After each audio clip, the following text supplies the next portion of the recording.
Muito bom. Nós vamos continuar, o nosso grupo de aulas que está finalizando a nossa disciplina, trabalhando uma abordagem sobre questões relacionadas à cidadania, ao exercício da política, né, à vivência do Estado democrático de direito, concluindo, assim, a nossa disciplina com um enfoque, relacionado ao aspecto político das nossas vidas, né. Procurando fazer aí uma recapitulação, nossa disciplina teve um recorte, da sociologia, da antropologia, passamos diversos aspectos, né, da cultura, da sociedade, estivemos trabalhando, inúmeros autores, né, com perspectivas bastante variadas sobre os costumes, a vida. E agora no final, mais para o final, né, estrategicamente deixamos para compreender as questões, da política, né, e de como que, podemos pensar essa nossa condição, né.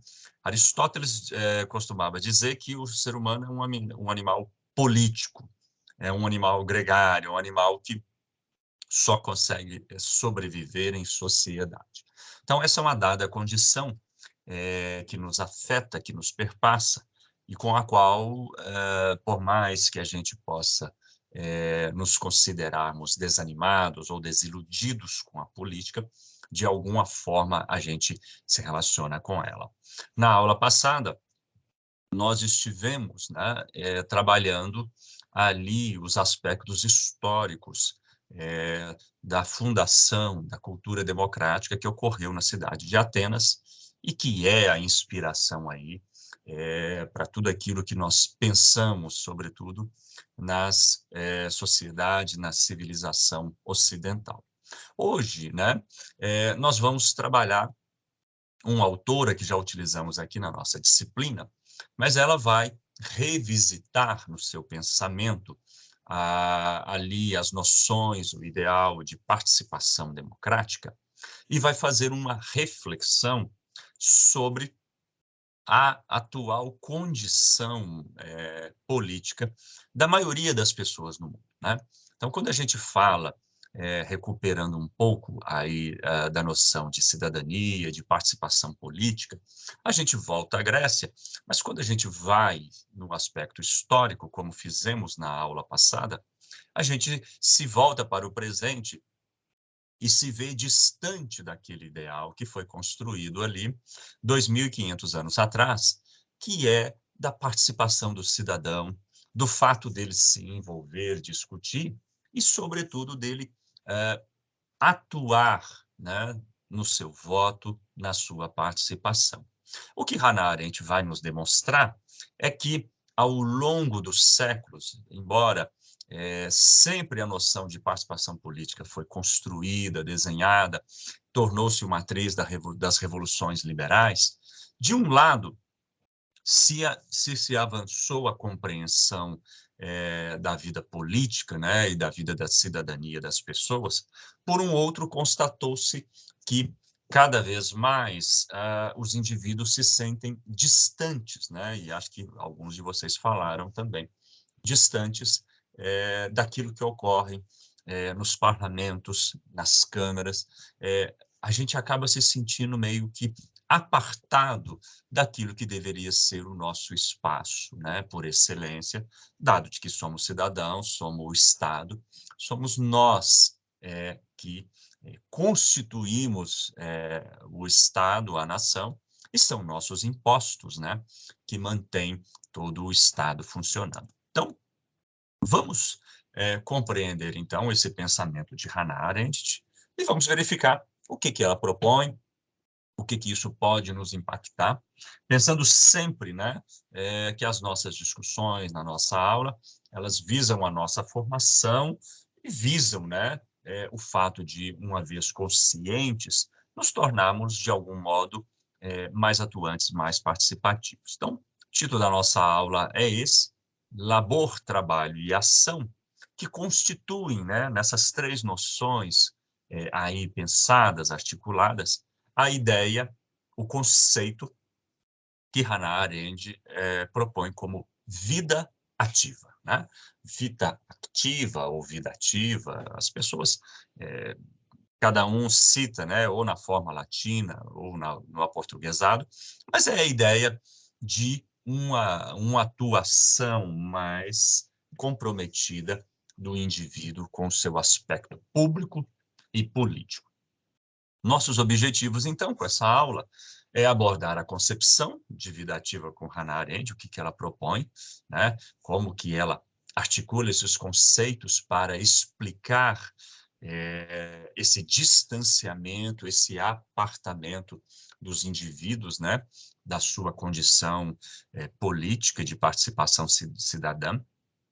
Vamos compreender como que trabalho e política, né, aí na visão de Hannah Arendt, podem ser, assim, meio que antagônicos.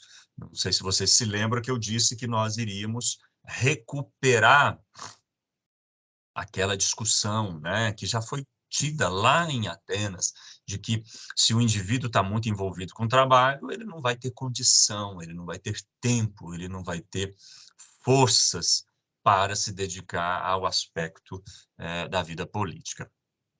Vamos, então, compreender o conceito de liberdade, né, a partir do pensamento clássico, mas também a ideia que Hannah Arendt tem, e vamos analisar esses conceitos, né, que estão presentes na ideia de vida ativa, labor, trabalho e ação, e como que Hannah Arendt os pensa de acordo com a vida política. A questão que vai nortear, né, e acho que tem norteado desde a aula passada, a nossa aula de hoje, é justamente o seguinte: por que é tão difícil para nós se engajarmos nas manifestações políticas atualmente, né? O que nos afasta, né? Ou por que cada vez mais, mesmo talvez com o advento da internet, a gente acabe por não se envolver, mesmo que haja espaços, mesmo que tenha ali uma hora ou outra alguma forma de você mandar algum e-mail para um deputado ou para as redes sociais dele, ou alguma plataforma na internet que informa lá os gastos de determinado setor do governo, da prefeitura. Por que é cada vez mais difícil a gente se envolver com a política, né? Eu vou contar com vocês como a gente faz, abrir aqui o nosso microfone, né? Tá todo mundo aí, né, com o diário de bordo prontinho, refinadinho, mas aí agora eu quero saber de vocês. O que vocês acham que as pessoas estão se desiludindo com a política, né? Qual que é a dificuldade?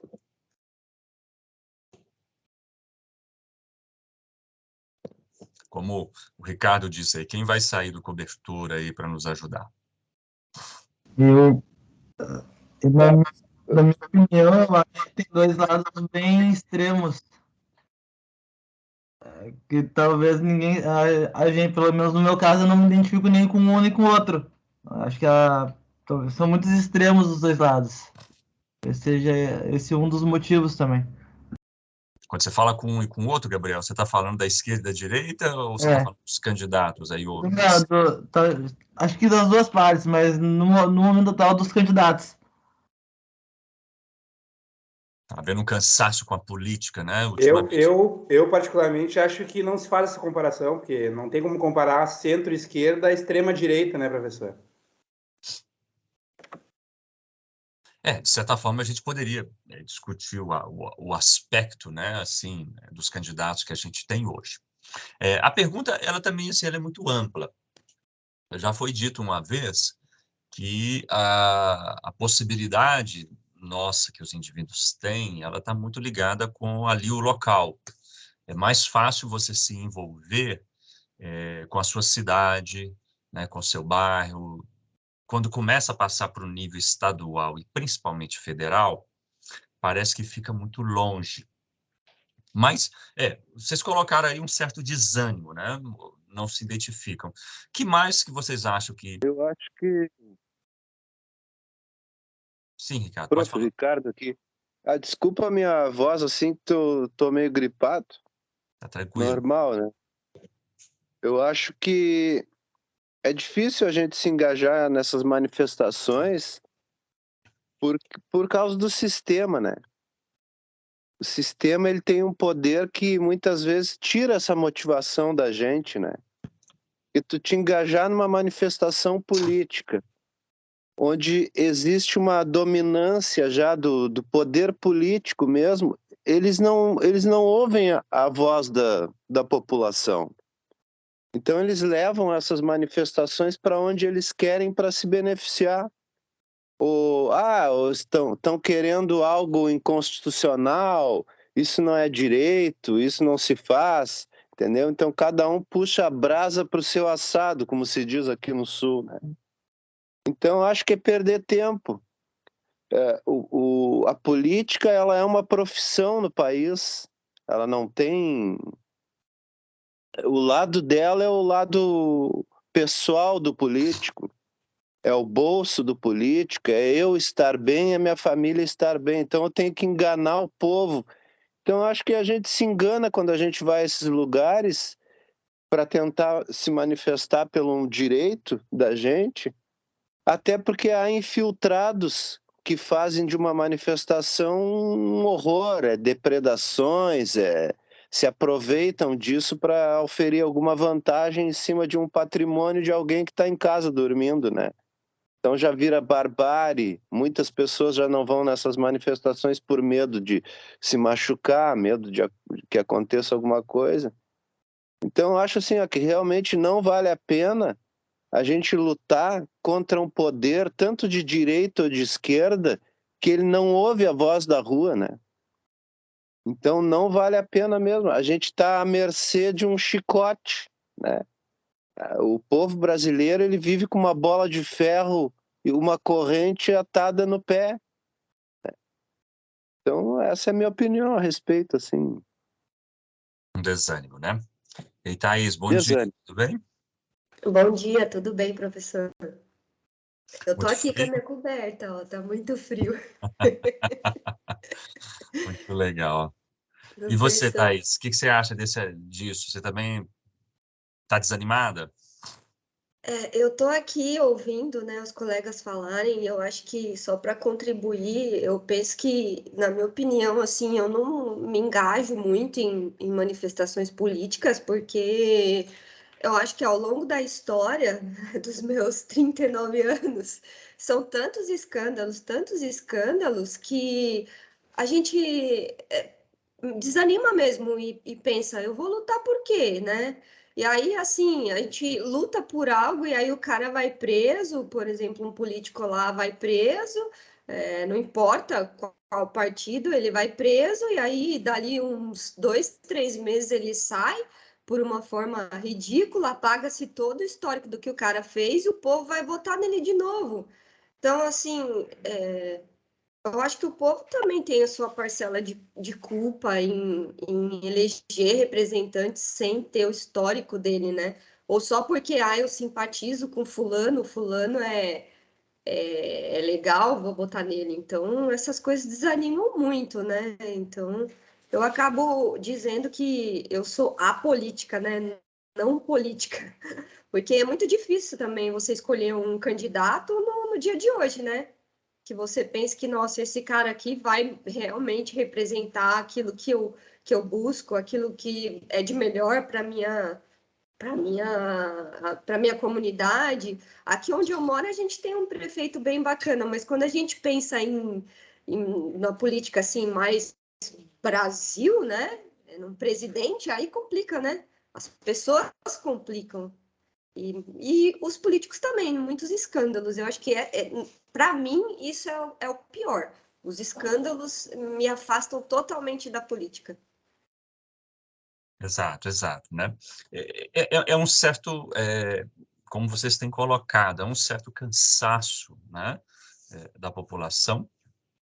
E esse apartamento, essa condição de que, mais ou menos, principalmente no Brasil, parece que as coisas acontecem muito à revelia da população, né? Isso a gente vê principalmente quando começa a República no Brasil, você vê que os grandes eventos políticos estão acontecendo e o povo meio que afastado. Isso é ainda um problematizador maior na sociedade brasileira.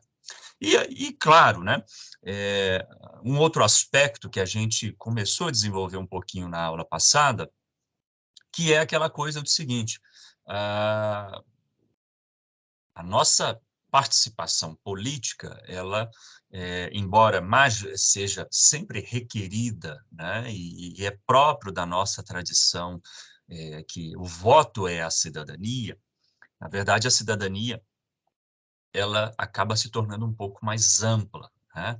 Ela diz respeito àquilo que a gente comenta dentro de casa, ela diz respeito àquilo que a gente assiste o noticiário e, de alguma maneira, a gente conversa, a gente se coloca, ela vai perpassando outros momentos da vida nacional.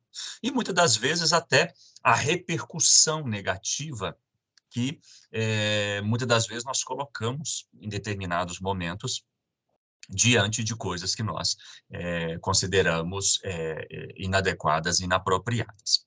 Mas o sentimento que vocês colocam, né, ele não está em desacordo justamente com a constatação que Hannah Arendt faz sobre a condição da política de maneira generalizada no mundo desde o século passado, né? As pessoas estão realmente apartadas e ela vai dizer que isso foi um fenômeno estrategicamente pensado pelas elites políticas. A ideia de tirar o cidadão, né? Removê-lo do espectro, né, de participação da vida política. Porque quando a gente vai ao ideal grego, ao ideal ateniense de participação política, a gente cada vez mais vê as pessoas afastadas. E muitas das vezes, né, esse afastamento ele foi proposital por parte das elites políticas. Então, a gente já conhece a pensadora, nós tivemos outra aula com ela. Então, o que Hannah Arendt propõe, né? Ela propõe um conceito que ela chama de vida ativa, né? Que é o momento em que um indivíduo está efetivamente empenhado, né? Motivado para fazer alguma coisa. E ela vai chamar, né, esse conceito, ele é um conceito político, né? A gente tem que pensar ele sempre na ideia porque nós somos políticos, e a política, para Hannah Arendt, é a condição por excelência, né? Ela vai dizer que é a política que nos diferencia da nossa condição de animalidade, né? Lembrando, né, Aristóteles dizendo que o ser humano é um animal gregário, político. Então, cada vez que a gente se afasta da política, a gente se diminui dessa nossa condição humana, né? Mesmo que esse afastamento ele seja provocado, né? E aí é que a gente precisa imaginar que muitas das vezes é próprio, né, da classe política afastar as pessoas da política, né? E aí a gente tem que pensar que, principalmente nos últimos anos, os políticos não se preocupam mais com escândalos. Ao contrário, né, o escândalo, o teatro, a aberração, o absurdo da política, ele é mesmo para afastar as pessoas, né? E é isso que a gente vai verificar. Então, para Hannah Arendt, né, esse conceito que ela cria de vida ativa é um modo de viver, né, que ela propõe resgatar para o ser humano para que ele saia da sua condição de alienação social. Tá? O modelo político ocidental, na visão dela, propositadamente afastou as pessoas da política. Né? Então, é o que vocês colocaram, é o que vocês disseram. Eu não consigo me animar, eu não consigo me ver com isso.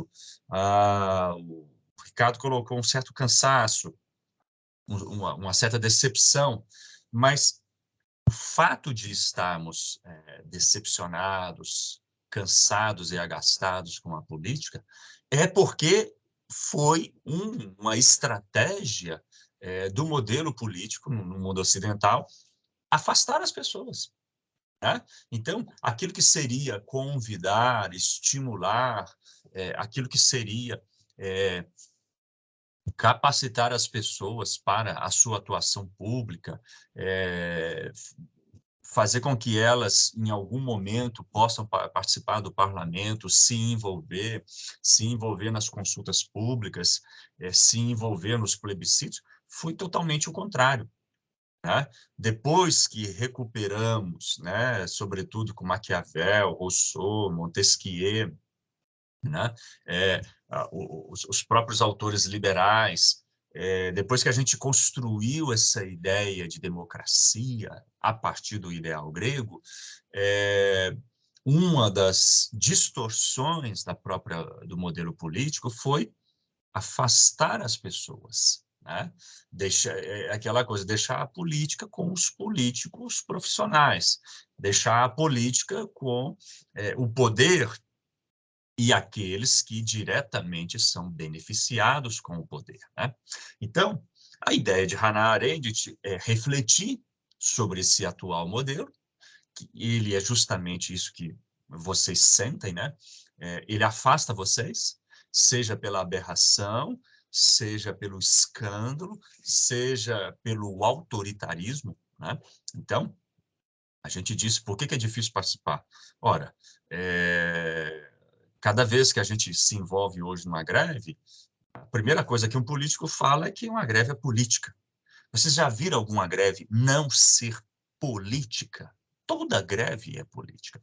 Quando não muito, se a gente se envolve numa manifestação, a gente pode correr o risco de receber truculência, né? Repressão, né, do Estado. Então, esse atual modelo político, ele nos afasta. E aí, a ideia da nossa aula hoje não é no sentido de dizer que quem está afastado está errado, né? Mas é no sentido da gente pensar, embora seja esse o modelo de nos afastar, de não nos representar, em alguma maneira a gente precisa recuperar a possibilidade, mesmo que diminuída, mesmo que frente a um modelo político excludente, de que maneira que a gente pode, se não no plano federal ou no plano estadual, de que maneira que a gente possa se envolver com a nossa cidade, né? Que é o que nos atinge, que é onde está o nosso alcance, né?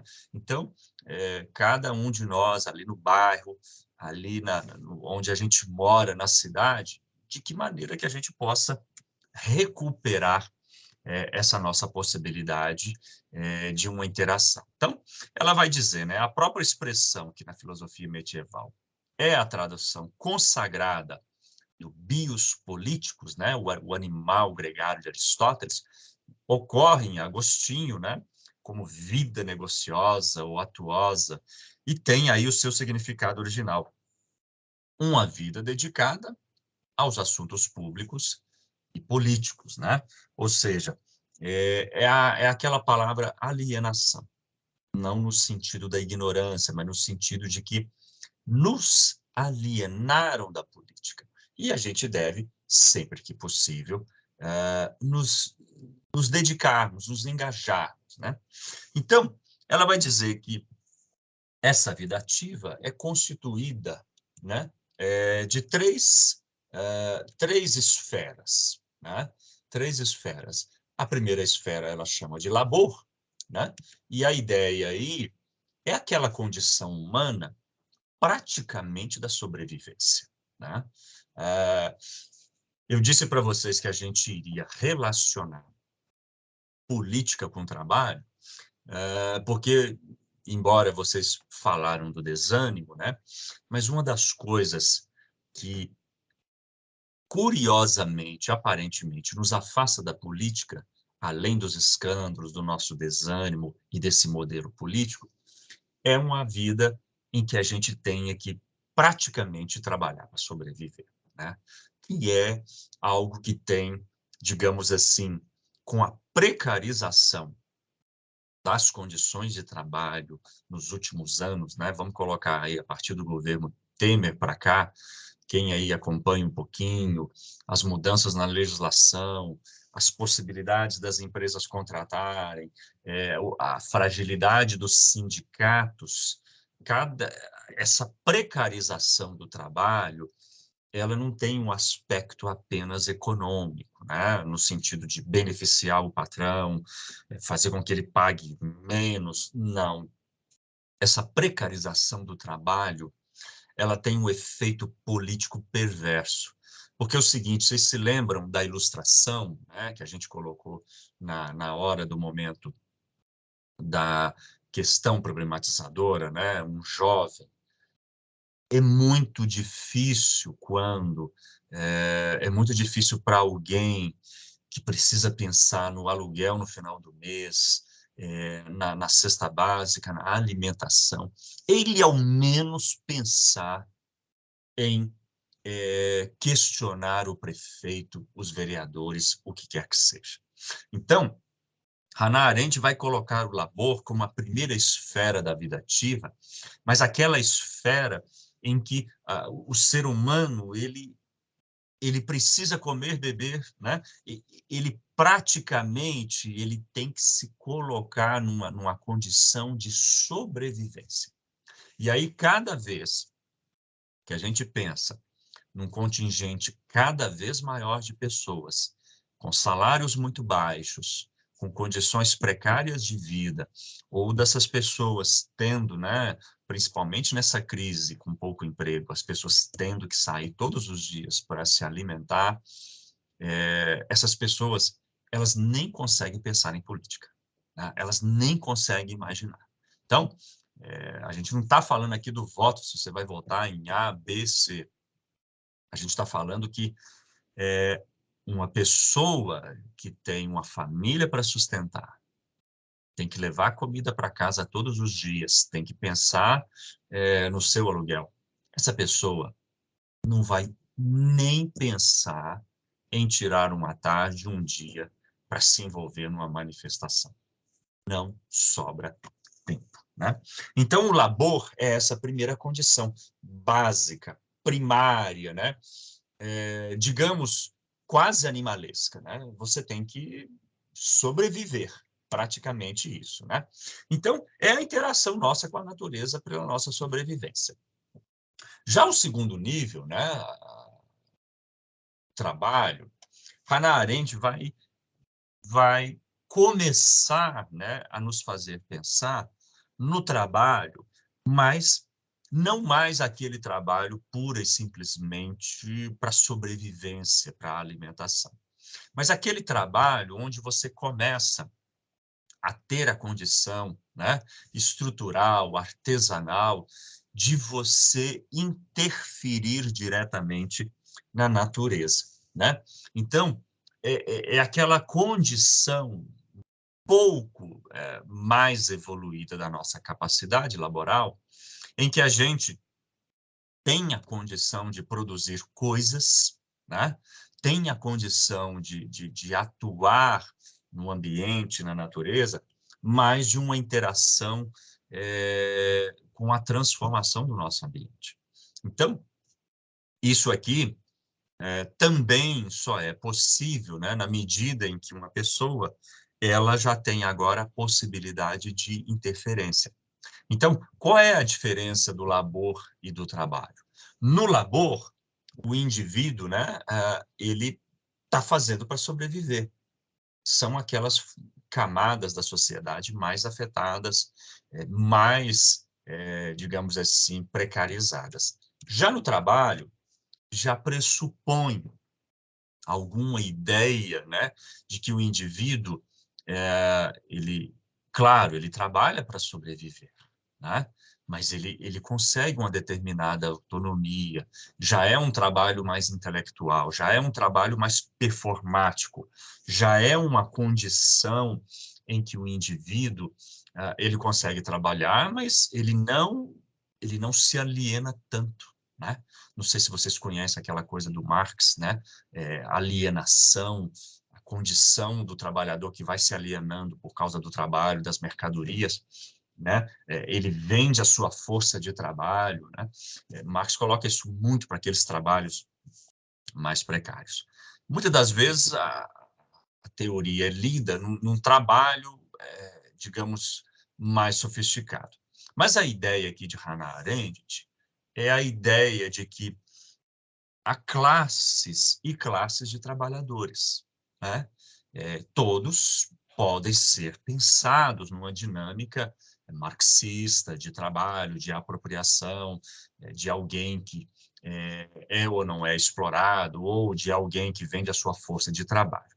Mas a segunda noção, ela já pressupõe uma ideia de que o indivíduo ele já tem condição de performatizar o seu ambiente, né? Ele já tem condição de ferramentas, ele age sobre a sociedade e a natureza de maneira mais performática, porque ele não está apenas fazendo para sobreviver, né? Ele não trabalha apenas para comer.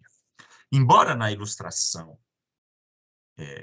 tenha aí, né, um trabalho que a gente vê muito, né, crescer, a economia disruptiva aumentou muito nos últimos anos, né, pessoas que trabalham por aplicativos, pessoas que aí fazem entrega, há um dado muito curioso que a gente precisa pensar. Durante alguns anos, muitas pessoas conseguiram manter seu padrão de vida, sustentar suas famílias, a partir das oportunidades criadas pelos aplicativos, né? Motorista de aplicativo, entregador por aplicativo.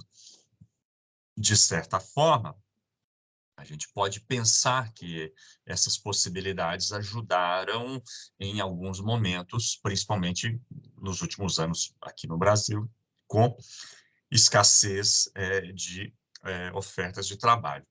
Mas não há como não pensar também, por um outro lado, que o trabalho por aplicativos ele é extremamente precário, né? E quem fala isso muito são juízes do trabalho, né? Juízes, né, de varas do trabalho denunciam, por um lado, as precarizações constantes, né, as alterações na lei que vem nos últimos anos, e esse embate, né, com esses aplicativos, com essas grandes empresas do setor de inteligência artificial, porque não tem direitos, não tem rede de proteção, o trabalhador, muitas das vezes, não paga INSS, não é estimulado, a empresa não quer ser vista como uma empregadora, não quer se envolver em determinados processos indenizatórios, e aí a gente vai se perguntando, nos últimos anos, o contingente de pessoas que tiveram a sua condição de trabalho precarizada, como que parece que a gente vai sendo achatado. E aí, compreendam, né? Não sei se vocês conseguem fazer essa leitura. Não é só motorista de aplicativo, não é só trabalhadores que perderam o emprego em indústria e que foram para o trabalho de aplicativo. Você tem, em muitos casos, né, muitos setores, né, setores de logística, o setor da educação, o setor dos professores, por exemplo, né, o Zygmunt Bauman, o autor que a gente usou lá em Modernidade Líquida, ele costumava falar que os professores eram assim, as últimas profissões protegidas. O Bauman morreu tem pouco tempo. Não tem nada de protegido mais, né? Hoje, você tem uma uberização da docência, né? A gente está trocando aqui essa aula aqui, mas existem empresas hoje contratando professores para produzir aulas em EAD a um preço assim inimaginável, né? A quantidade que um professor estudou ou se preparou para ele ir lá e gravar uma aula que depois vai para a internet e vai ser vista por milhões de alunos. Então, esse fenômeno eles chamam de economia disruptiva, esse fenômeno da inteligência artificial, ele vai adentrando diversas corporações. O advogado, por exemplo, existe hoje a jurimetria, que é um trabalho que os robôs fazem, né, de procurar a jurisprudência e dizer, olha, essa ação deve ser feita desse jeito, porque naquele outro e outro tribunal desenvolveu-se daquela maneira, faz desse jeito, que é 100% de acerto de ganho, ou do que quer que seja. Então, cada vez mais a tecnologia tem atuado também para precarizar cada vez mais. E então, né, vista aí essas provocações, a gente chega na última palavrinha que compõe a vida ativa, o conceito de Hannah Arendt, que ela chama de ação.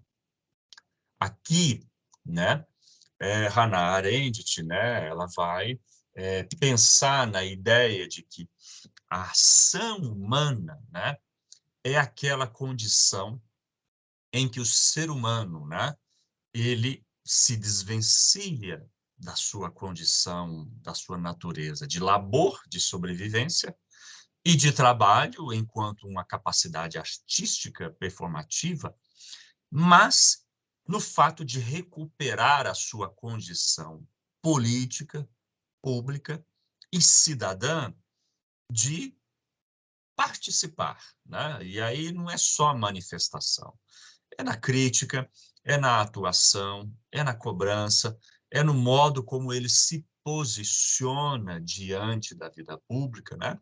E ele, muitas das vezes, recupera.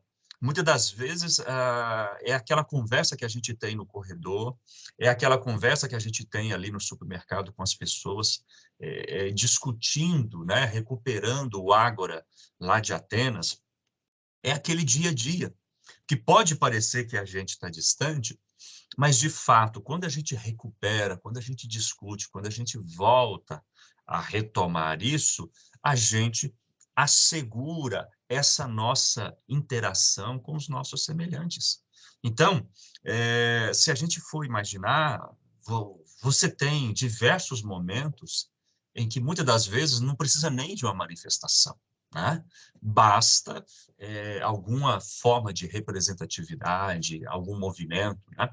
A gente teve aí, lá no governo Temer, aquela ação dos caminhoneiros, né? Que o pessoal gosta de falar que deixou o governo Temer, assim, digamos,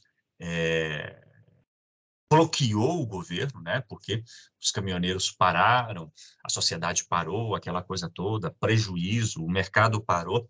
Então, assim, sem entrar no mérito, gente, né? Porque muitas das vezes, mas o caminhoneiro depois ficou muito conservador. Sem entrar no mérito, em muitos momentos e em muitos espaços, a sociedade consegue, em alguns lampejos, se posicionar, né? Então, as manifestações de 2013 foram também momentos muito fortes, né? Claro, o Ricardo disse, tinha gente infiltrado, né? Aqui em Belo Horizonte, a gente sabe, né?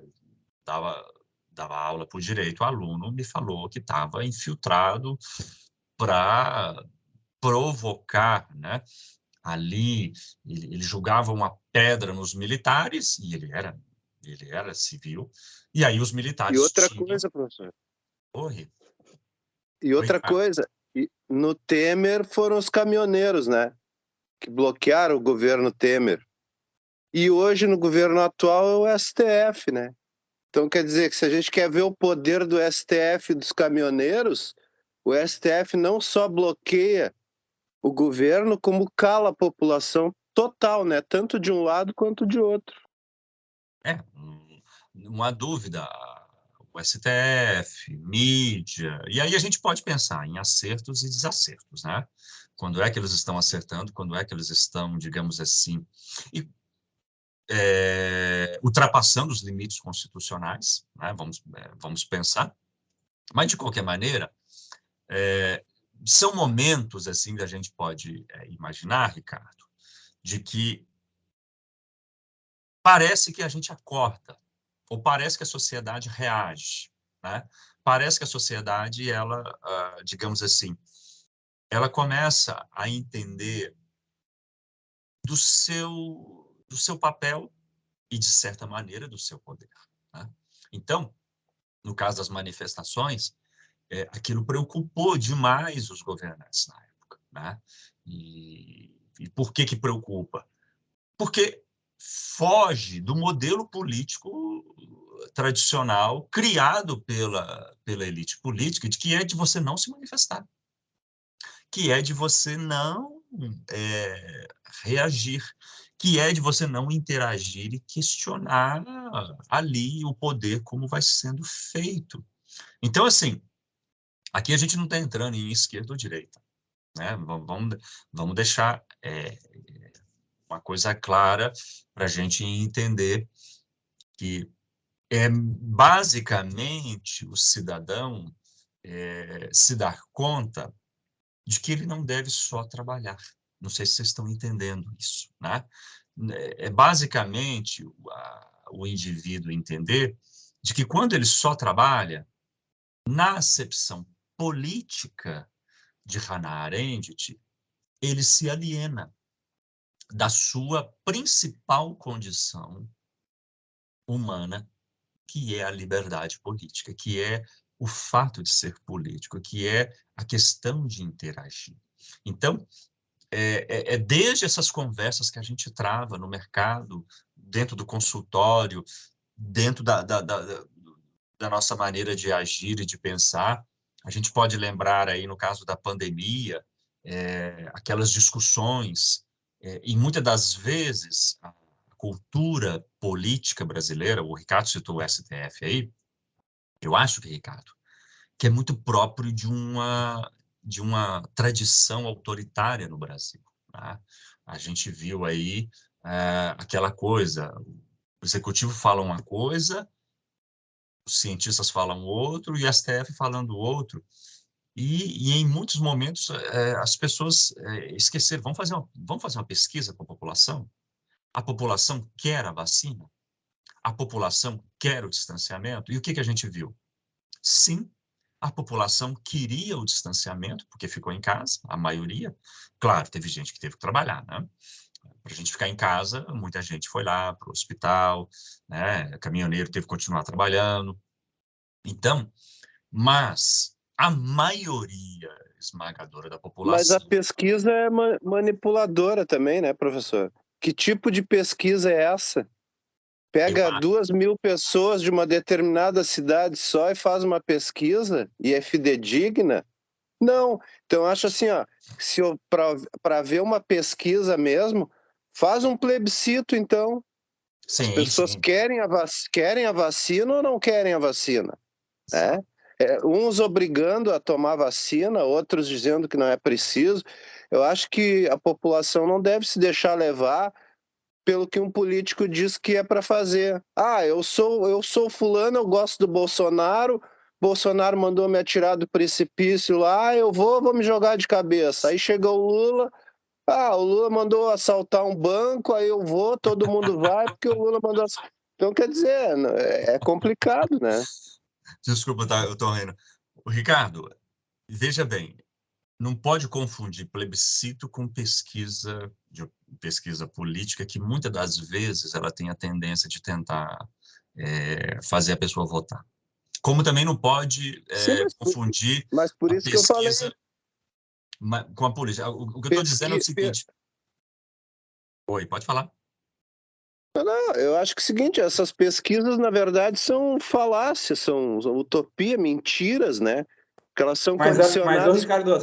Ô, Ricardo, só me deixa complementar um pouquinho. Se tu vê as últimas pesquisas antes da eleição do Bolsonaro, os caras acertaram tudo, cara. É só tu ver, vai na internet aí, olha aí. Vai Tem rapidinho, pesquisa e hein? pesquisa, né? Na verdade, Não, olha, eu realmente não vi isso aí. Eu não vi isso aí que tu tá me dizendo. Eu vejo agora, por exemplo, um Bolsonaro indo na rua. Também não estou puxando para o Bolsonaro, nem para Lula, nem para Ciro, nem para ninguém. Eu quero falar o que eu vejo. Eu vejo um Bolsonaro indo em tudo que é lugar pelo Brasil, carregado no colo. Aí vejo o Lula todo escondido, que ele não pode sair em lugar nenhum. Aí o Lula 53% na frente do Bolsonaro, e Aí a Bolsonaro gente com vai ver 30%. na eleição, Ricardo. Vamos ver na Mas eleição. exatamente. É isso aí que eu aí quero ver. uma coisa é Ô, certa, Ricardo, é 4 de outubro, né? Até 4 de outubro, você vai ver um monte de institutos dando as pesquisas e a gente vai verificar uma série de contrassensos. Você tem, como eu sou jornalista, assim, você tem aqueles institutos que têm confiabilidade e margens de erro e são científicos. E você tem os institutos contratados para fazer a pesquisa e tentar meio que manipular. De toda maneira, o que eu quis dizer é o seguinte: os números da vacinação brasileira hoje demonstraram que a população queria vacina e se vacinou, e demonstraram que a população entendeu que devia se proteger e ficou em casa. Então, por exemplo, existe, né, concepção, né, a nossa economia está ruim porque a pessoa ficou em casa. Não é por causa disso, né? A nossa economia está ruim, uma série de outros fatores, né, externos e também internos, né? Mas o que acontece? Essa cultura que a gente está falando aqui, que é própria do poder político, que é a cultura autoritária de querer decidir pelo cidadão ou de achar que o cidadão não tenha o direito, né? Oi? Ô, professor, Oi, tudo bem? Bom dia. Ia, tudo bom? Tudo bom. Eu estava ouvindo aí várias coisas que você está falando, inclusive chegando nessa questão da pesquisa aí, como sendo uma alternativa de saber que caminho seguir, né? Ou, digamos, ter uma concordância, né, com quem vai ser o principal alvo da própria ação, né, tomada de decisão. E tem algumas coisas que, como eu já está mais avançado, mas eu acho que eu queria só trazer aqui porque está na origem do que você está falando. Quando a gente pensa assim que a Arendt aí, ela disse, tem que se envolver mais, deixar de ser alienado, né? Mas tu sabe que a felicidade é maior para os alienados, né? Tu já começa por aí, tá? Porque é incrível a angústia que a gente vai construindo na cabeça a partir de mais envolvimento, mais conhecimento, mais coisas que tu vai, digamos, querendo interagir. Um exemplo, num caso que eu acho que caracteriza bem isso, é assim, tu tem uma boa ideia, né? Tu vê que tu tem um problema que é do teu bairro, e tu entra em contato com um órgão competente para fazer a correção daquele problema.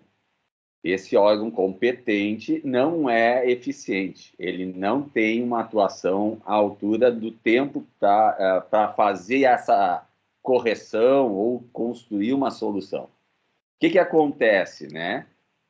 O morador, ou os moradores, tomam uma decisão de tipo assim, não dá para esperar mais. E o próprio mecanismo de gestão pública, ele não ajuda em querer acelerar esse processo. Do tipo, eu trago uma ideia, eu trago um problema, eu tenho que resolver. E ele é engessado por vários fatores, tá? Vários fatores. Não vou entrar no detalhe, porque teria um trabalho só sobre isso.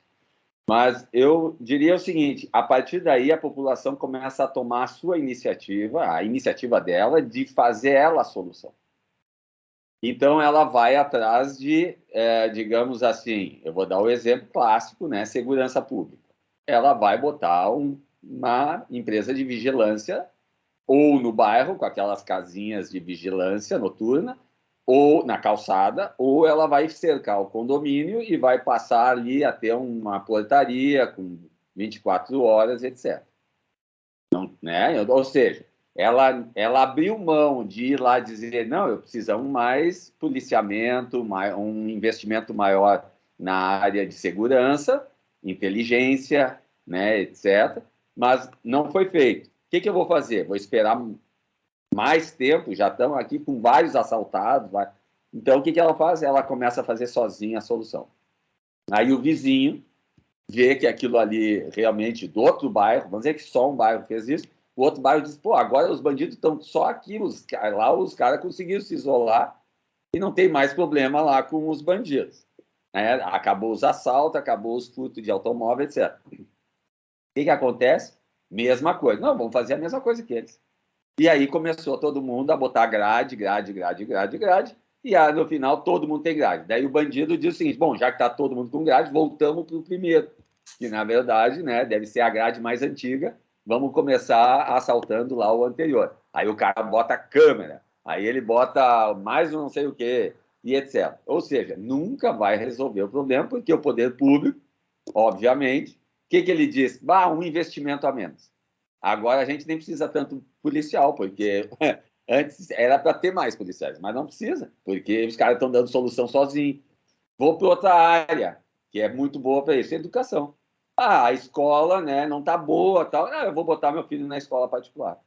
Aí, não, tá valendo a pena abrir até uma escola nova. E quem vai ficando na pública? Aqueles que, obviamente, não têm dinheiro para ir para a particular. E aí, há uma melhora na escola pública? Não. O que o governo pensa? Menos professores eu preciso botar num concurso, menos escolas com manutenção nas escolas, ou seja, está fechando tudo. O orçamento está indo para onde? Não sei, mas já tem duas coisas a menos para a gente estar botando dinheiro. Aí tu vai começar a pensar na saúde, a mesma situação. Aí na saúde, o que faz ainda na saúde o governo? O governo chegou a dizer o seguinte, bom, já que estão abrindo hospitais particulares, agora, quando abrir um particular, 50% é nosso, o governo diz, é do SUS. Obrigatoriamente, tu tem que atender o SUS. Não, mas só um pouquinho, o dinheiro é meu, Torino. Não. Não existe isso. Nós não vamos investir em hospital, mas vamos usar o particular para começar a pegar um pouquinho dele. Então, olha o que é a sacanagem, né, em relação à questão que começou com o quê? Com gestão mal feita, com gestão não atendida. Eu vou dar um exemplo comigo. Nós estamos aqui no IPA, cheio de mosquito atacando a gente ali, tá? Agora diminuiu a temperatura, diminuiu os mosquitos. Aí a galera tudo, o que é isso, né? Vamos comprar, a solução, vamos comprar repelente. Tá, aí o que aconteceu, né? Alguns estavam com repelente, né? Aí outros não. Bom, os mosquitos foram para os que não têm repelente. Aí, claro, se começa todo mundo a ter repelente, os mosquitos atacam até os que têm repelente, tá? Então, aí o que aconteceu, né? Eu entrei em contato com a prefeitura, pelo canal dela, tal. Olha, tem aqui um foco, é dengue, começou a dengue aqui, viu? Por incrível que pareça, chegou no sul. E aí, a dengue e tal. Sabe o que os caras fizeram? Nada. Aí eu entrei em contato com eles, vocês não vão dar uma resposta aí, aí, né, a parte de funcionários para fazer isso, né, dedetizar, coisa e tal. Aí a ouvidoria disse, não, tu tem que reclamar. Tá, mas você é da prefeitura, eu estou reclamando. Não, mas não é aqui. A ouvidoria dizendo isso, né? Aí eu digo, tá, então é com quem? Né? Não, é aí que tá. Eu tenho que reclamar do trabalho mal feito deles e não responder para mim. Que era dizer, tá indo uma comissão lá para fazer isso. E isso significa o quê? Eu estou sendo alienado? Claro que não, eu estou indo como cidadão, né, exercendo a minha cidadania. Mas tu vê que o negócio é assim, tem um pentelho lá que está querendo fazer o uso do direito dele. Ele não entendeu ainda. É para a gente ficar parado aqui. A gente bota um outdoor, avise a prefeitura de que tem foco. E tem outdoors na cidade. Eu fiz isso. Sabe o que aconteceu? Nada. E ainda está assim. Faz 2 meses, ou seja, até mudou já o clima. E os mosquitos até abandonaram o barco, sabe? Já foram embora, assim. Por quê? Porque, na verdade, eles não fazem o trabalho deles. Ou seja, se o trabalhador faz o trabalho dele, como você está fazendo agora com a gente, como professor, né? Eu acho que o da gestão pública, e eu falo gestão, eu não falo assim, o cara lá que está na ponta, o professor. Porque se tu tem uma coordenação, o professor ele não está bom, vai dar treinamento, vai fazer coisas assim. Entendeu? Não é o soldado que vai decidir, não é ele. Eu não estou falando do soldado, porque o soldado vai executar. A gestão é acima, é onde tem as diretrizes, onde tem toda a parte de gerenciamento. Essa é horrível, horrível no setor público brasileiro. Horrível. E aí a gente começa a buscar soluções particulares e não dá certo, porque é muito grande o problema. O problema não é individual, ele é coletivo. Então, eu acho que esse aí é o ponto onde tinha que bater, melhorar a gestão pública. Usam o dinheiro mal, tem sistema de corrupção direto nas chamadas, como é que se diz, contratações, né, licitações, etc., né? Ou seja, cara, não tem solução, não é uma desalienação o problema. Eu não acho que é, entende? A gente discute muito o assunto, mas é que tu chegar lá e exercer a tua cidadania é botar uma faixa de otário. Otário. Tu é o otário, porque tu ainda acha que dá para fazer alguma coisa. Então, para mim, em resumo, né, e já deixando eu respirar aqui para poder daí depois buscar outras coisas, porque eu escrevi várias coisas aqui. Porque o nosso judiciário é o mais caro, um dos mais caros do mundo. E os caras estão, eles não fazem a parte deles, né? Olha a quantidade de benefícios que esses caras ganham, eles mudam a interpretação da lei para levar auxílio moradia. E o cara é um absurdo, tem auxílio moradia para ganhar mais 5 mil, mas o cara já ganha 25 pau e ele ainda quer mais 5 para não pagar nada de casa. Ele já tem 6, 7 apartamentos, né? Porque esses caras compram vários apartamentos, né? E eles vão ali, porque aquele dinheirinho pingado sempre está pagando a mensalidade da construtora, e os caras ainda estão querendo mais. Ou seja, é uma hipocrisia, cara, gigantesca, gigantesca. E aí eu acho que a gente fica muito focado no lado mais assim distante do nosso dia a dia, né? Porque vai aqui na Câmara de Vereadores de Porto Alegre, como tu deve poder daqui a pouquinho na de Belo Horizonte, e tu chega num qualquer, eu vou te falar assim, ó, qualquer, digamos assim, vereador, tu vai ver, os caras não sabem te atender. Eles botam gente sem menor condição de te atender e dizer, pois não, o que você está, qual é sua demanda? Isso, tá, então pera aí só um pouquinho, deixa eu estudar o assunto. Não existe essa conversa que eu estou te falando assim. É assim, ó, tu entra, tu vê que nem rato, assim, ó, todo mundo já sai do lugar, eles estavam olhando aqui, jogando paciência no computador. Então, aí eu tô falando isso porque eu sei porque aconteceu comigo, tá? Eu não estou inventando. A paciência era um cara jogando paciência e era um assessor de vereador, né? E aí tu diz assim, tá, mas esse cara deve dizer assim, porra, agora tu vem bem na hora que eu estou encerrando minha paciência aqui, né? E aí o que acontece é isso, tia. Tu não consegue ter uma seriedade, na verdade, uma responsabilidade honesta para o que são pagos para fazer. Eles não fazem direito e botam gente incompetente para também manter esse status quo da coisa. Ou seja, é muito difícil tu achar onde é que está a solução, sabe? É muito difícil. Deveria começar perto de casa. Mas é assim, ó, a dengue aqui já mostrou, não funcionou. Entendeu? Eu pedi, não funcionou. E já teve outros casos assim que eu tive que como é que se diz? Eu tive que na 0 Hora, que é um órgão aqui de comunicação, né, uma empresa de comunicação, né, a RBS, né, que é uma empresa de comunicação, e ali forçou, na publicação de uma matéria, uma reação do poder público. Se não tivesse aquilo, cara, não adianta, eles vão acabar não te atendendo. O mecanismo é muito bem feito para não atender. Tá? Então, era isso que eu queria completar, foi uma longa aqui explanação, mas porque eu acumulei e deixei ir mais além aí a sua conversa e tal, a sua boa palestra aí. O Alexandre, o seu exemplo é justamente aquilo que hoje, efetivamente, a gente pode dar de exemplo de participação cidadã. E a dificuldade que você teve, entendeu? Mas, sobretudo, quando você conseguiu os mecanismos que fazem e que tiram o poder público da zona de conforto, que demonstram, né? Porque imagine, talvez por causa da sua formação, talvez por onde que você está, talvez pelo fato... imagine se em todos os bairros da cidade tivesse pessoas que tivessem essa consciência. Eu preciso cobrar.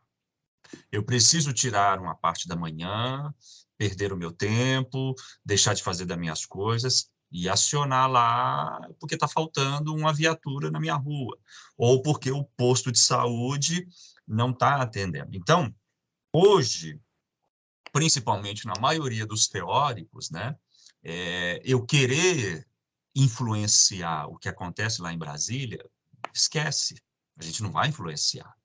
É muito distante de nós, tem muito poder que está ali naquele lugar, tem muita dificuldade. Então, assim, a ideia hoje é que de participação cidadã, ela tem que ocorrer ali no nosso bairro. É a minha rua que o poder público não está asfaltada, é uma questão de saneamento. E a gente vai verificar, vocês podem olhar, Porto Alegre não deve ser diferente de Belo Horizonte, de São Paulo, de qualquer outra cidade. Os bairros cujos moradores têm um pouco mais de esclarecimento, esses bairros eles são atendidos um pouco mais rápido pelo poder público. Então, são os bairros que passam o caminhão de lixo talvez 3 vezes por semana, né? Eu brinco com os alunos, né? Quais bairros que eu morei na Grande Belo Horizonte e quais bairros o caminhão passava 3 vezes. E eu morei num lugar que passava todo dia. Professor, o senhor está morando onde? No Belvedere? Falei, não, eu não moro no Belvedere, eu moro num bairro chamado Eldorado, aqui em Contagem, mas é o bairro onde mora a mãe da prefeita. Então, eu fiquei privilegiado. E, percebe? Então, Exatamente. hoje, basicamente, que estruturas que a gente tem que podem ajudar o cidadão a sair dessa condição alienada, não no sentido de que ele é alienado, de que ele se alienou, mas de que alguém alienou ele, porque o político quer alienar a gente do processo. A ideia que você falou ali é totalmente estratégica, eles não estão nem um pouquinho preocupados, eles querem jogar paciência, o modo como trata e separa.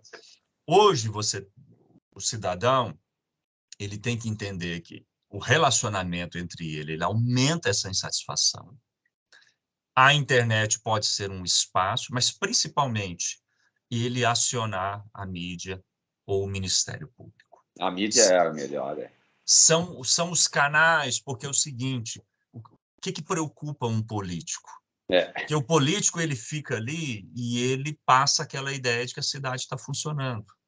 E conquanto não tem um escândalo, não tem a oposição no pé dele, ou não tem uma população cobrando, ou ele não fica caracterizado a sua má gestão, ele entra com enorme possibilidade de se reeleger, ou de eleger as pessoas do partido. Então, quando a mídia, né, quando o cidadão manda lá para a mídia e diz, olha, deixaram aqui o hospital nessa penumbra, está fazendo isso, está fazendo aquilo, é aí que ele acorda. É aí que ele vai mandar a equipe para fazer. Então, por exemplo, se você for lá como cidadão, como pessoa, de fato, ele vai pensar assim, esse é um cidadão qualquer. Esse é um cidadão qualquer. Então, ele vai mandar a equipe de trabalho aonde a mídia está cobrando ele, onde tem um grupo de pessoas ali organizado, mandando constante, mandando para a caixa do e-mail, você não arrumou isso. Então, curiosamente, o seu exemplo é a saída hoje para a gente romper com a alienação, para a gente recuperar essa participação. Porque, assim, muitas das vezes, os espaços parlamentares, o legislativo não é a pessoa que a gente quer. Então, por exemplo, eu acho que nenhum de vocês queria o atual Senado que aí está, que metade responde por crime, é ré. Metade do Senado é ré, né? Tem ficha criminal. Eu acho que, da mesma coisa, as pessoas que nos não queríamos isso. Mas aí entra numa série de questões, no problema do brasileiro em como que ele vota, na confusão que ele faz com ideologia. A questão não é essa. Mas a questão é justamente do seguinte: são servidores públicos, né? São os nossos impostos. E a ideia da Hannah Arendt é assim: não, a gente precisa, de alguma maneira, intervir. A gente precisa recuperar esses espaços e, ao menos, protestar. Então, você vai ver aonde... Mas... Oi, Ricardo. Desculpa aí, professor. Mas a mídia também é parcial, porque se a mídia recebe uma reclamação do que lhe convém, vai tomar uma atitude. Mas se é contra o que ela defende, assina embaixo, ela também vai dizer, tá, a gente vai verificar, e não verifica. E isso eu já fiz e já não foi verificado também. Então não é todo mundo, né, que tem esse acesso para ter sua demanda aceita pela mídia. Concordo, a mídia é pré-paga.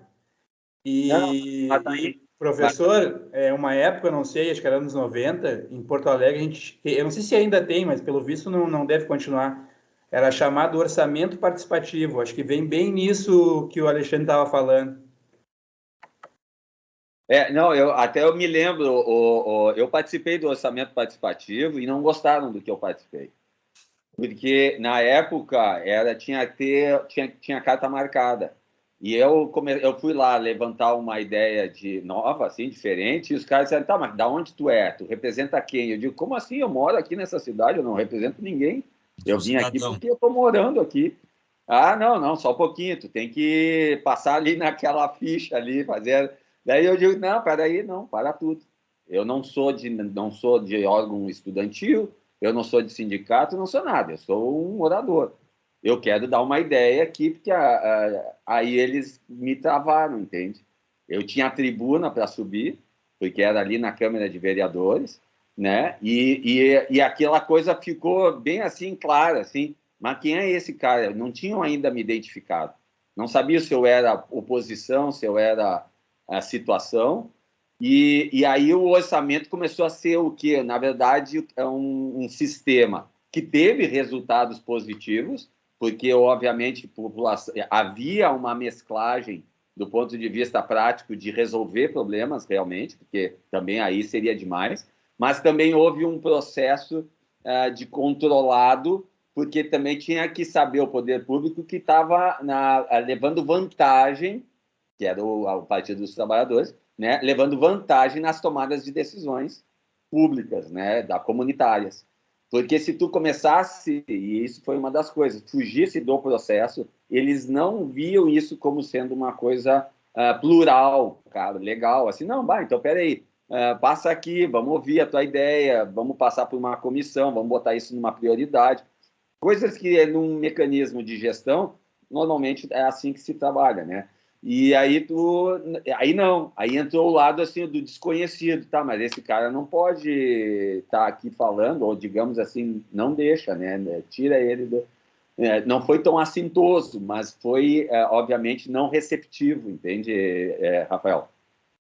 E o orçamento participativo, como eu estou falando, né? Ele tinha um certo engessamento do ponto de vista político, no caso, ligado aos interesses do partido de aumentar a base dele, né? Ele queria, na verdade, fortalecer a fidelidade. Será que é só para mim que congelou aí? Foi o PT, foi o PT. Foi o PT. E ele fidelizou, tanto que ganhou 4 vezes seguidas a eleição aqui, né? Porém, teve muitas outras coisas que, obviamente, né, prejudicaram bastante a cidade, né? E aí, agora, estamos aí, né? Teve aprovações, por exemplo, de reajuste de funcionário público, que tornou a coisa acima da inflação, uma coisa não por eficiência, e comprometeu bastante as contas públicas, inclusive, entendeu? Então, quer dizer, teve várias coisas, assim, tem muito corporativismo por trás dessas ações, entendeu? E eu acho que a questão da imprensa que você estava falando é verdade. Eu já mandei várias vezes e não publicaram. Também não vou ficar lá, os caras não, eles não são. A pauta não sou eu que decido, né? Mas aí gostaria, né, de fazer isso, né? Decidir a pauta do jornal. Mas aí, no caso, eu te diria o seguinte: é uma questão de voltar a falar. Muitas vezes também, né, tem situações que eu acho que não é essa coisa da manipulação que eu acho que a gente estaria falando, quando tu diz o seguinte, pô, tá faltando aqui tapar os buracos da rua. A mídia não vai contra isso aí, ela vai dizer, não, peraí, tá faltando realmente. Ela vai botar isso na pauta lá, né, problemas gerais da cidade, né? Ela sabe que isso conquista a cidade também. Então, ela também não tá. Quem compra jornal? Quem compra jornal é a população. Vai vender publicidade, se ninguém compra, não vai adiantar nada, vai quebrar igual. Então, eu acho que, na verdade, tem um equilíbrio das coisas, e é isso aí que eu queria só reforçar aí como Perfeito. Então, voltando aqui à teoria, né, depois dessa participação de todos vocês, quais são esses 4 campos, né, dessa vida ativa? O campo político é onde a ação ganha destaque, né, onde a gente tem essas relações, a sociedade, o convívio em sentido formal. O Alexandre deu exemplo aí, não é algo tão simples de se fazer, né? Como ele disse, se eu ficar isolado, talvez eu vou ficar mais feliz. Mas é onde o pouco que acontece, ele acontece nessa interação, né? O pouco que a gente consegue intervir, ele acontece a partir desse aspecto, né? E está ligado ao discurso, está ligado a essa interação, está ligado no sentido da gente cobrar, né? Descobrir os espaços aonde que a gente provoca, né? Talvez, eu acho que o sentido é grande provocar. O poder público não vai ter de per si, né? De interesse, a vontade de resolver as coisas. A gente precisa cobrá-lo, porque acho que isso é da vida. É igual na vida profissional. Se você não cobra as pessoas não vão lembrar que você existe, né? Esse campo público, né? Ele é o âmbito da política. E a Hannah Arendt, ela fala uma coisa muito curiosa, né? A ideia de liberdade para ela está relacionado em você ter condições de se envolver com isso. E aí a gente volta àquele primeiro slide, né? O seguinte, a pessoa que precisa sobreviver, ela não vai ter condição disso.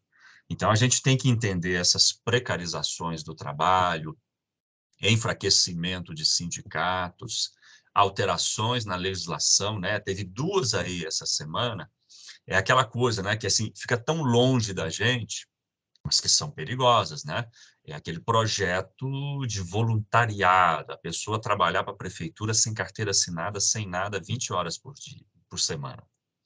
Isso é danoso. Hoje em dia, sindicato é palavrão, professor. Tem que ter cuidado. Exato, né? Então, assim, a gente precisa perceber que cada vez mais o poder público, né, esse poder especializado político, ele vai tentar alienar o indivíduo. Ele vai tentar te aprisionar à necessidade de sobrevivência, para você não ter nem tempo para dar trabalho para eles, que foi aí o que Alexandre colocou no seu exemplo, né, no seu protesto, na sua condição. Então, o campo privado, né, da família, do âmbito da casa, Hannah Arendt vai concluir que é um campo muito limitado, né? Que é um campo, assim, que a gente perde aí o bonde da história, né? As coisas vão acontecendo e quando você percebe, você já perdeu o emprego, você já perdeu a autonomia, você já perdeu tudo. E o interesse, né, do governante, ele é isso, ele não quer ser coagido. E é todos eles, né? Todo poder é assim, principalmente no Brasil. Então, a gente precisa ir lá e incomodar a pessoa. Eu não sou do seu partido político, mas se você diz que é um orçamento participativo, eu gostaria de ponderar, né? Eu gostaria de dizer, eu gostaria de questionar. E a gente precisa se dar conta disso. Então, se a gente pudesse representar, né, o que Hannah Arendt chama dessa vida ativa? São essas interseções, né, em que a gente consegue extrapolar um pouco as nossas relações privadas, mas por meio do campo social, a gente interagir. É claro que se a gente conseguir, como sociedade, se engajar nas pautas, vai ficar mais fácil. É igual o que está acontecendo aqui em Belo Horizonte, né? Então, trolando a sociedade aqui, colocando a mineração em tudo quanto é canto. E há uma coisa que a sociedade aqui precisa reagir, porque já teve 2 tragédias, já teve um monte de acidentes, e, de alguma maneira, a gente tem que ir para a mídia, falar todo dia, reclamar todo dia, movimentar o Ministério Público, e dentro do que é possível, né? Porque muitas das vezes, como vocês colocaram, eles alteram as leis de tal maneira que você fica totalmente alienado, você interagir e dificultar. Não tem outro caminho, não tem outro jeito, né? A gente continuar incomodando e interagindo com as pessoas. E aí essas relações públicas do campo social são muito curiosas. É aquilo que você conversa ali com as pessoas, é aquilo que você vai mexendo com um com o outro, você vai capacitando um ou outro indivíduo. Pessoal, para hoje a nossa discussão era essa. É claro, né? A gente sai da aula assim, poxa, o que fazer mais? Na próxima aula, nós vamos discutir a democracia e a inteligência artificial. Na próxima aula, a gente vai discutir essa questão de fake news e como esses aspectos estão também interferindo, né, aí no campo, nas decisões. Mas, alguém mais gostaria de acrescentar algum ponto? É só uma dúvida, professor. A próxima aula seria a última, então? Ela é a penúltima. Penúltima. Ela é a penúltima, ela é a presencial. Nós vamos ter a aula presencial, é a penúltima.